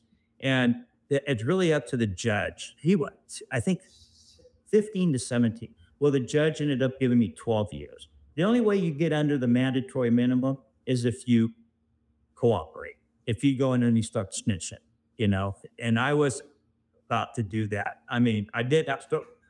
That is immoral, you know? And so about a year later, when I was incarcerated, Abraham, the guy who was the connector, his dad, he shows up in jail.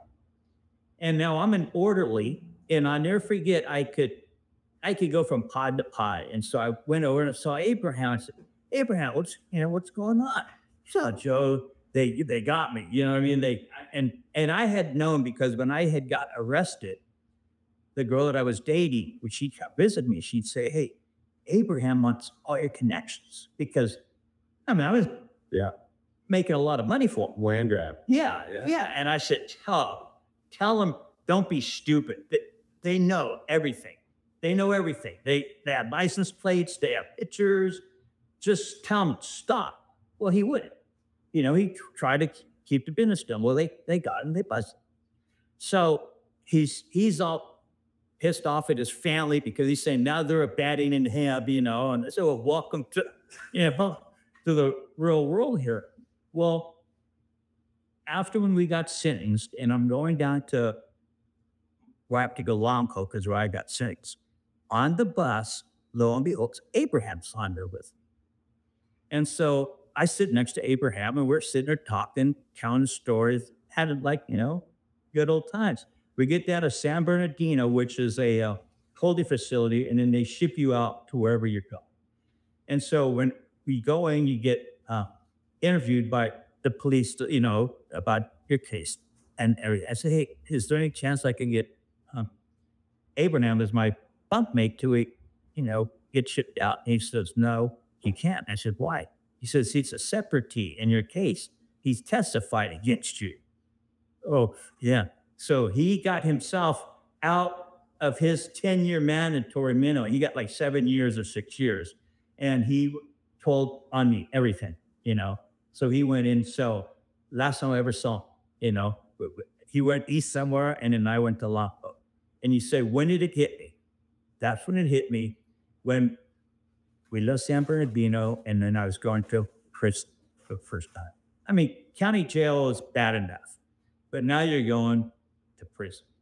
I'll never forget, pull up the Lompoc, and they have 3 different facilities. They have camp, they have a low, and then they had what was a USP, which is United States Prison System. That's the highest level in the federal system. And that USP had just got converted to what's called a medium high, because they just lowered the classification. And it just happened within the last year. So they had a lot of carryover of the people, and a lot were shipped out, and the lifers were shipped out. So when we pulled up to the camp, and they call off like half bus, and I'm looking at this camp, there's no fence, people walking around thinking, that's pretty cool, you know what I mean? And I don't get called. They go around a corner to the BD. Now they got a chain link fence around it, nice field, a track, and the guys are walking. And I'm saying, okay, this is pretty cool, Call up another quarter less, they don't call my name. So we go around a corner, 15-foot walls, guard towers, razor wire, and I thought, you fucked up. That's when it hit me. This is the real deal now. And you're looking at how much time? I got sentenced to 143 months, I think. 10 years, almost 12 years. 12 years, but this is probably taking a couple of years. 2.5 years. Yeah. And you do 85% of your time in the federal system. So I still got, 8 years to do, or, after 2.5 years, I'm only going to get 15% off of that. So what's that? Basically 20 months. Yeah. Yeah.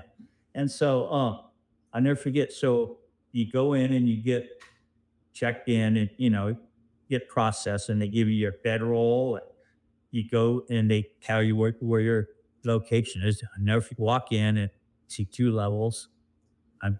These big heavy doors with little windows, guys hanging over the side. And like you see in the movies, I'm thinking, oh my God, this is, I'm a little nervous now. Yeah, to say the least. And so I go to the room and my buckmate who was there he bet 18 banks he robbed. So he's a white person.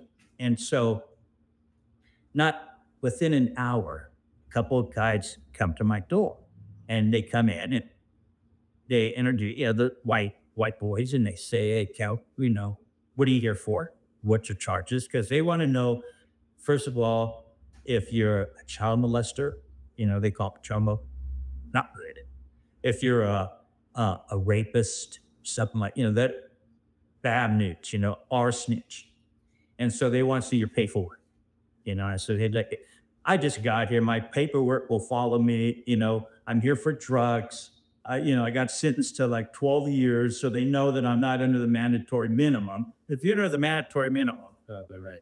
they're not, right away. So I got my, thing. So you learn the rules of the prison, and it was, again, a whole nother world. The whites hang out with the whites, the blacks with the blacks, the Hispanic with the Hispanic. And you have some serious, scary people because I'm at one of the top levels, at Chico. So it was, why be going to top level? Because those cases that I had before that were pending made what's called, they have a point system. So those cases never got settled because I got arrested before, the one at the house when they raided me, and when I got pulled over with the dope in my car. And so I had these cases and everything goes against you. So like even a speeding ticket will go against you as far as your point. So my points were like up there where I was just almost went to a USP, and it was like, I'm a first time offender for, selling drugs, but this is like, you're in the meat house, it's like the real deal. So I lasted about 6-8 months there until one day they brought me a new roommate, and he was half Hawaiian and half white. And he was, a nice guy. And so one of the shot callers in our unit came up to me. He was a dirty white boy. You have like the Aryan Brotherhood, dirty white boys, Nazi lowriders. These, swastikas, and but they run the show, And so they told me that you have to switch rooms. I said, well, why? Yeah, it's because he's not, whites hang out with the whites. And he's standing there. And I'm thinking, and so me being sort of stupid, I sort of argued with him. No, I said, this guy's a good guy. He's white. He's half white. What's the difference? He's Hawaiian or whatever. And so we had to get locked down for a count. And the next thing, when the doors open, he comes rushing in with gloves on his hand already, swinging away, getting in a fight. And then the guards come. We both get thrown in the shoe. And I was in there for 3 months. And in that time, now I'd have been there for almost a year, my point level had dropped. If your points sort of go down, and the time goes, they take them off. So I got transferred from there to Safford, Arizona, and which is a low. And that was like, now it's like pretty cool because you don't have the In comparison. it's not. This is what they would call clubs. Life book. But that it's a drop of the book. Yeah. You have tennis sport, racquetball, basketball, baseball, huge TV room. It was a whole different vibe. You know what I mean? It was you still had some of the races, but not like up at the higher levels, So I was there for about a year and a half, and then my points dropped again. And then I went to a camp. And so when the counselor comes in and says, Joey, your points are dropped now, you can go to a camp. And so I wanted to go to Florida. I mean, I love this. Yeah, because they had a golf course that they worked on. And so I think I want to go there For taking care of their grounds crew. I'm the grounds crew. Well, they wouldn't let me go. So I got shipped out here to Atwater.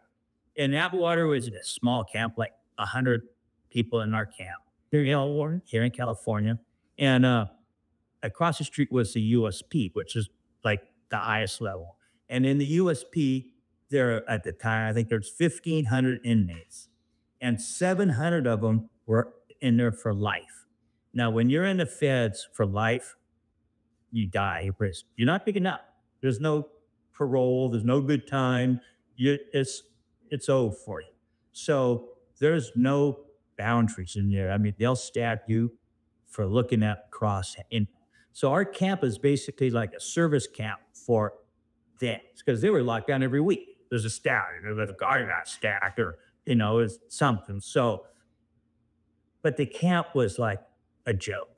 I mean, you're still incarcerated, but they didn't care about us because they had way bigger problems across the street. So, I mean, we had no fences, and basically it was a free for all. I mean, these guys, I pretty much toted the line because I didn't want to get caught with a cell phone or anything like that and then get shipped back up because I went up that. I came down from up there, you know what I mean? So I knew where you guys started camp. Yeah. And so, I mean, they had cell phones. And see, at nighttime after they did the camp, there'd be like a 3-hour gap before they came to a count again. So these guys would take off, run across the field, meet their girlfriends, have sex, bring back food, cigarettes, just liquor, all kinds of stuff. And then they would stash it in the walls. And so it was just a big party. We'd sit up all night gambling, playing Texas Hold'em, and it was just crazy. And then the cops would come through about every 2 months and do a raid because they knew what was going on, but they have to sooner or later have to sort of put a halt to it, so they come in and tear the walls out, literally have a couple of trucks pull up, and they have the beds full of just food and just liquor, all this stuff. And it was hard to pin it on people because it was in the walls, you know what I mean? So how do you, unless they kept it. And so the craziest story I could think of was in the campus, how out of control it got is I had about 5 of my friends that how stupid they got, but how you don't think, they got on Facebook. They're posting pictures because they had phones on Facebook in the prison, partying, showing or drinking, and having a jolly little time. Well, the police obviously monitor everything, So one day we're sitting, we're all in there, and sure enough, they come pulling up. About 6 of them come running in and arrest all 5 of them. God, back up the chain they went. And so I was in that camp for about 5 years. And then I had like a little bit, 2 years ago, and I qualified for what's called RDAP, which is a residential drug program, which will give you up to a year time off of your sentence. So I tried to beat them to the camp. Well, they were telling me I couldn't qualify because I had guns in my case. And I said, well, I did it because the guns got dropped, but yet they're still mentioned in your PSI, which is your whole thing. So it took me like 6 months of fighting it. Well, I finally got the class, but I was only going to get like 8 months off because 4 months, had passed. So then I got transferred back down to Longboat for that residential drug abuse program. And that really was life-changing for me. It's really what turned my life around. Because it's really an intense class. It's like 8 or 9 months, and you're in like 4 different programs. You have counselors that all day we go to a school where you learn basically about delusional thinking. I mean, cognitive thinking. Why we do the things that we do, how our belief systems get formed. Everything that I did in life made sense to me. I learned why I made the choices that I made. I learned I wasn't really addicted to drugs. I was addicted to doing things my way, entitlement, things I could do, belief systems that are formed early in life that were really direct our life that we're not aware of. And so it just was life changing. It made me define who I was instead of being defined by my growing up by my parents. They put belief systems that we accepted. For me, I had no consequences. I was open book. I could do what I want and not even worry about it. Well, that wasn't true because the court landed me, in prison for 12 years. So it was just life changing. It just changed my life. So when I finished the class, I got out. I was released to a halfway house, and I think it's 6 months you're supposed to do in the halfway house. But after a few months, if you have a job lined up and a place to stay, then you could build that you cut that out. Well, a good friend of mine, a couple of my friends who I had known before in business school, stuck by me and said he was going to give me a job at his car wash. He had like 8 of them. And another friend of mine, to this day, he paid my rent for like 6 months. So I had a job and then I had a place to stay. So when I got out, Kelly, God bless his soul, he's now since passed, gave me a job at his car wash. And then I started my road to redemption. And, I didn't play any golf for like the first year because I came out with nothing. I mean, I didn't have a dime to my name. So basically I was working, drying cars at a car wash. Now talk about a 180, you go from being on top of the world and then from being on top of the world in the drug world to drying cars at a car wash for minimum wage and trying to survive. But I spec it out. And, within a year, and then I was managing the car wash. And about a year after, I said, well, I want to start playing golf again. And so I haven't touched a club in how long? 12 years. Because about 2 years before, I'm doing all this drug stuff. I'm in prison for 10 years. It's like 13 years, maybe 4. So I go down, long story, I get a set of clubs and I practice. And I entered my first tournament 6 months later, the NCGA, the Valley Amateur Championships. And I won. Yeah. And it brings chills to me because it was just like a gift from God. Really, these guys can play. These amateurs still that it gets flat out play. So I won in, and then like that articles written about here we go again. Back on he's back. And so take a step back. What's it like pulling in that morning? You turn the car off, or is it a bit of the how am I going to go show my face to the country folk?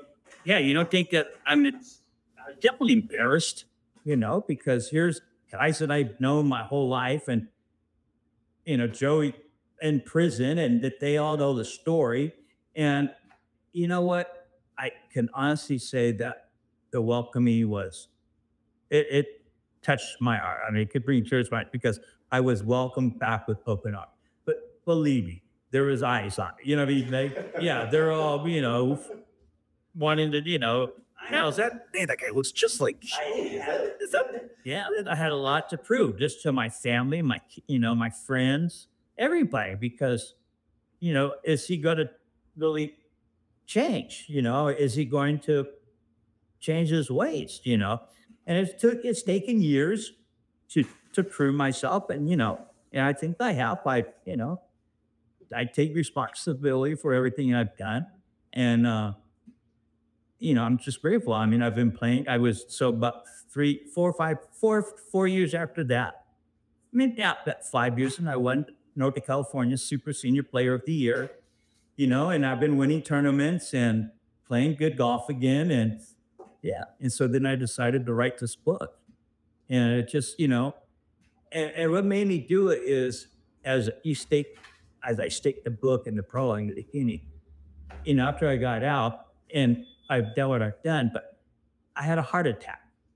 And I didn't find out till later on that I died on the operating table. I flatlined when they were doing they're putting the stent in. And I didn't find this out till 5 years, which was like 4 months ago, 5 months ago, when I had a second heart attack and I had open heart surgery. So my cardiologist informed when he's reading this, gone back, and said, oh, I see that you flatlined. And I was like, what? And it really it brought tears to my eyes because it's like, wow, I didn't reckon. And so, there was the stories that I've been through in life and then survived, and that go through that, you start questioning, well, why? Why am I still there? Why am I being spared? When you see so many people that could have heart attacks and die, and I've got two and been fortunate to live, and it's just like, it's to tell the story, it's to tell the story. And so that's why I decided to write the book. And, it's getting close, and you read what I, Yeah, I mean, it's a journey as anybody who's made this far in the podcast people that understand. But it's how are you feeling? How are you feeling about it all now? Are you happy where you're at? I'm definitely happy where I'm at. I don't chase the almighty dollar anymore. It doesn't matter to me. Back to just Joe. I call it Joey 2.0. Do and improve. Let me play my golf. Just let me play golf and live life on life's terms. I haven't done drugs in 25 years. I have a glass of wine, now and then. I'll do that, but I don't get drunk. I've done coke or meth or anything of that sort. I mean, that's, we'll never go down that road. If you Go through withdrawals? No, I did it. Yeah. I mean, the withdrawals I went through is when I first went to jail. I slept for like a week because and I was exhausted, and I can remember I was just like all day I slept. I got up to eat my meals, to eat breakfast, lunch, what they serve you through the little hole in your room. And for like a week I slept because I think everything just been crashing down. Weirdly, it seems like there wasn't any instance where you're like, man, I wish I had that to do over, other than the one you called out earlier. Said, hey, I'm going to take a step back from my golf and just, I think otherwise it just seems like you were on this path of destruction, and it was going to happen. Yeah. One way or another. One way or another. Yeah. What's your relationship with your kids? Well, my son is still pissed to this day. I'll see him at the golf course now, and he'll be cordial, say hi, but that's about it.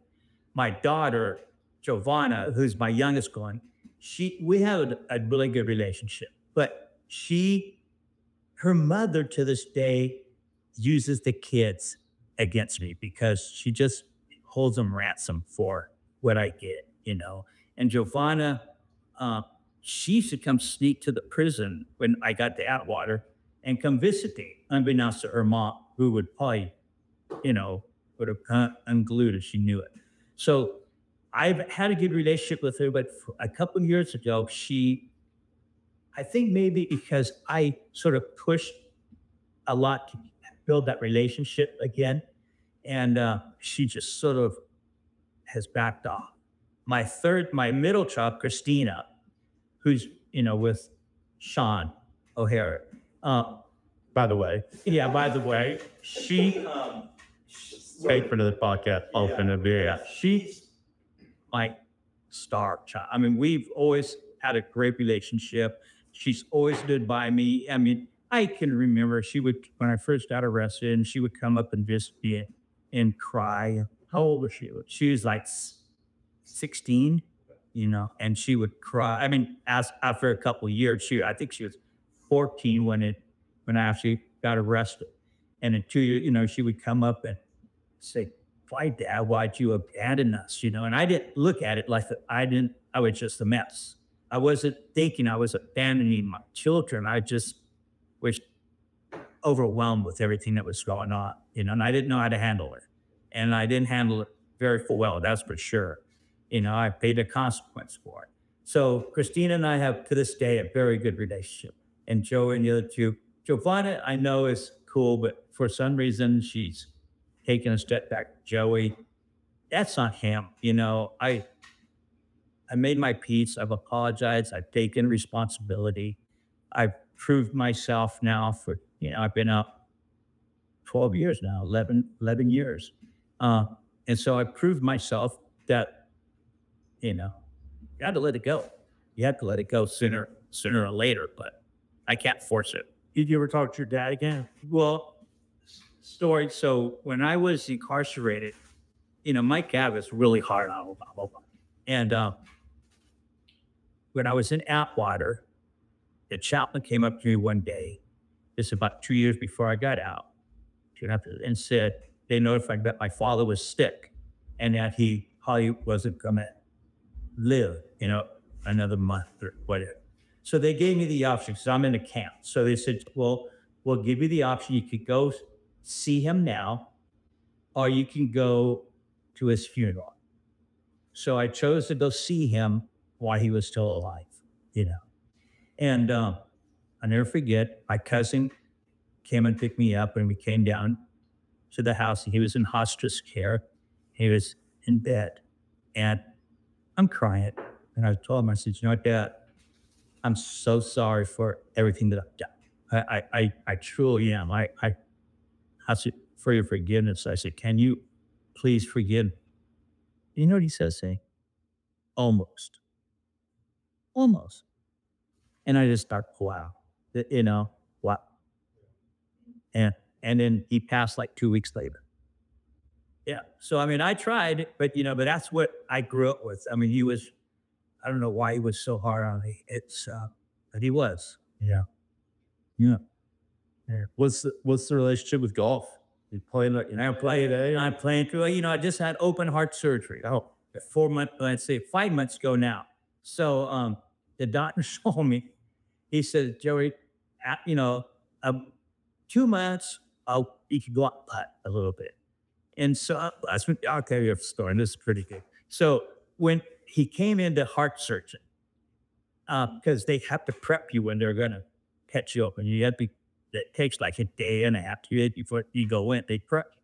And so he says, I'm going to take a artery out of your thumb, like right here.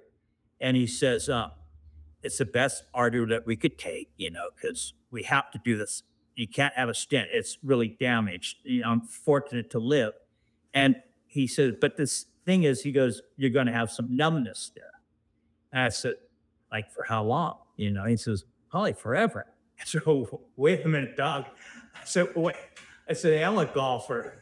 I said, for another artery? Yeah. I said, really? This is where I cruise on your left. Yeah, my left hand right here. And he says, are you serious? I said, yeah, I'm dead serious. I said, I'm not like just a Sunday golfer. I wouldn't dare. But I said, Ferrari, I still play golf competitively, So he says, so you're player of the year. yeah. He goes, I could take it off your plate. He said, but that's not as good. So it probably give me 8 years. And then he said, we can look at in 8 years. It might opt you for the rest of your life. And he said, but if I go in there, the pain is not good enough with the artery, I'm going to take it in here. I said, yeah, but he took it out of my leg. So I got, So 2 months into, I started being able to putt. And then he said, 2.5 months, your rib cage should be healed. Because they slice you open, and then they wire it back up with a wire, and then it fuses itself. And so he said, after 2.5 months, he says you could start shaking, but no sand shots. Well, It's okay. I don't hear this from bunkers anyway. No, yeah. Well, after 9, like a week before 2.5 months, I'm out there swinging 7 irons, full bore, I don't golf ever more than 80%. Yes, 80%. So I just start, practicing again. And to this day, it's only been 5 months. It hurts.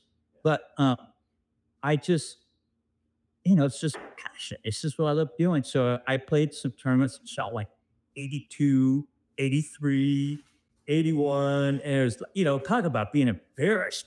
But yet, I didn't care. I'm just grateful to go golf, And so, but Since then, my game's coming back. I'm now back to my strength's coming back, my length's coming back, and I'm striking the ball. I'm hitting it really good. What's your game like? It's good. I've had Roger Dane. Okay, my last round I did 14 fairways, 18 greens. And Useful. yeah. So I mean, I'm a pretty good ball striker, and I'm just you know, it goes back to when you start going on a national level and you see these guys, every aspect of their game is good. There's not a weakness. They're good chippers. You just saw it, the walk cut. There's no weaknesses. They're great chippers. They're great out of the sand. They're great putters. They're great ball strikers. And you have to have every part of it. It has to be solid. And to this day, I mean, I'm 69 years old, going to be 70. And I hit 100 balls every day. And I cut every day. And I chip every day. I mean, I put in a couple hours on my game every day, and so I work at it. It's not, talent only gets you so far. You have to put the time in. I laugh because that fellow, Sean, here my, teacher son-in-law, I thought I worked harder on my game than you do. He's so talented. I mean, but I laugh, I tease up that because that's what it takes. Even playing in these Northern California, these guys can play, they can play. And there's a lot of good golfers out there. And so my game's coming back, but I have to recognize I'll be 70 years old. I've shot my age just last week twice. And I just last week, that's really fun, twice. But I started at 62. So I've shot it at 62 through 69. 62, 3, 4, 5, 6, 7. A good streak to keep. Yeah. That's fun. Yeah. What aspirations you got left in the game? Anything? Nothing. Have fun every day. Just have fun, enjoy, play these tournaments, get whipped on by my local fellow players, and I have my day still. I can play, but it's good competition. I just do it because, and I did it all along. It's just a love for the game. It wasn't for the notoriety. It wasn't for everything that brought. It was, I have passions for golf. I just love the game, and no one can take that from you, And it's something that I had since early in childhood. If anything, I would say all the accolades that come with it and all that is sort of like a curse in its own way. Because, people start judging you. People are, haters. And I mean, not everybody, but with it comes that size. And I didn't do it for the accolades. I didn't do it for the notoriety. I did it because I love golf. I just love the game. And with it, everything else that came with it, fair enough. You have to learn to deal with it. But I just love the game. 70 years old. We have a guy out here in Northern California. He's 85 years old, and this guy can still shoot par. And it's like that's an inspiration to me. And that's something to look forward to, in life. Now I think I'm alive at 80 or 85, let alone still play golf. What's your favorite course? Spyglass, Oakmont, with pretty special. Spyglass to me, it's good. It's really good. I mean, Suckers Point, they're good golf courses, but Spyglass is just special. I mean, because if they wanted to make it tough, I mean, like really grow the rough, and harden the greens, and it'd just be brutal. But it's just got everything. It's got the dunes. It's got the ocean. It's got, if you go back outside and inside 17 Mile Drive, you get into the trees, and it's just everything about that golf course. I think that's probably my favorite place. I love it. What's your low route? I shot 61 a few times. I never shot 59. I came close when I was 62. When I shot 62, I had a double bogey and 2 bogeys and shot 62. So, but I never shot 59. But so 62, 61, I've shot quite a few times. But yeah. Man, I'm out of gas. I can't imagine how you feel. I'm fine. That's a hell of a story, Joey. I can't thank you enough for sharing it. Wish you all the best getting the book finished. TC, got anything else? What's your what's your lesson for anybody out there that's going down the wrong path or come back from whatnot? Sure. I think that really people just have to recognize that no matter how hard things get, I mean, there's always a light at the end of the tunnel. Like it's after the rain, the rainbow. So you can give up and quit, or you can just keep fighting, and we can do it. I mean, I get it. And it wasn't easy, but it was like, what's my choice? Go back, go into what I was doing it. Where's that going to get? So I just think that, you have to just reevaluate what's important to you in life and recognize what made you take that path to where they're at in this stage. If they're not happy in life, where'd you cross that path at? And what can I do to get back to what you have to define what's important to you? You have to make your own belief system. You have to really sit down and think, hey, this is what's important to me. A lot of stuff we just do out of reactionary, we do things without thinking, and we all do it, You go out with your friends and drink before you know it, you're drunk. And then you're mad at yourself. At least I would get, well, why did I do that? Because it's just, we do things without thinking. At least I did, And so now I think I define who I am and what's important to me in life.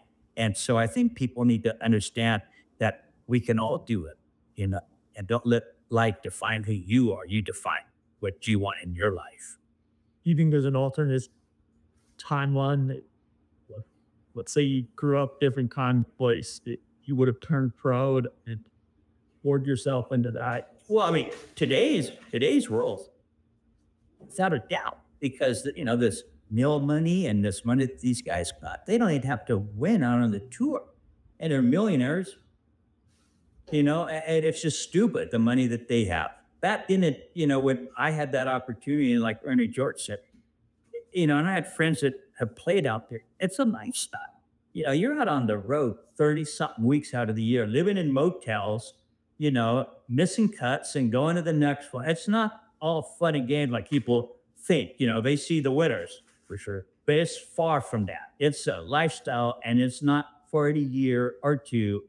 It's your life, and it's not glamorous like they think. I'll never forget, going at the U.S. Open, and you just, who is Joey Ferrari? I mean, I was an amateur, and you're just hounded by people for your autograph, for this, for that, and it's like I couldn't do this every week, I really, no privacy. Guys like, imagine like Tiger and Rory, these guys, they have no life. I mean, yeah, they got money galore, but you can't even go to a restaurant, enjoy a meal, and there's a few of them obviously that have made fortunes from it, but the other ones people don't realize. I have so many friends that have gone out there for years and years and still chase it, and they've got nowhere with it, Yeah. So I want to change. I really want that, because I made that choice, and I'm glad I did. I mean, the outcome, no, no. But I mean, Turned out all right. Turned out all right. And no, we'll see. Turned out all right. Well, thank you for sharing it, man. You don't have to do that. It's much appreciated to run through. I'm sure some of it's very, very painful, tough to talk about, but I think the ultimate message you laid out there at the end is, I really like that. You're here for a reason, to tell a story, to provide some perspective for others. Also, perspective. Yeah. Did that? Yeah. Yeah, it's a valuable thing. Well, hey, we wish you all the best at the golf game and everything else. Well, thank you guys for letting me share my story. Sorry, shit. Very much.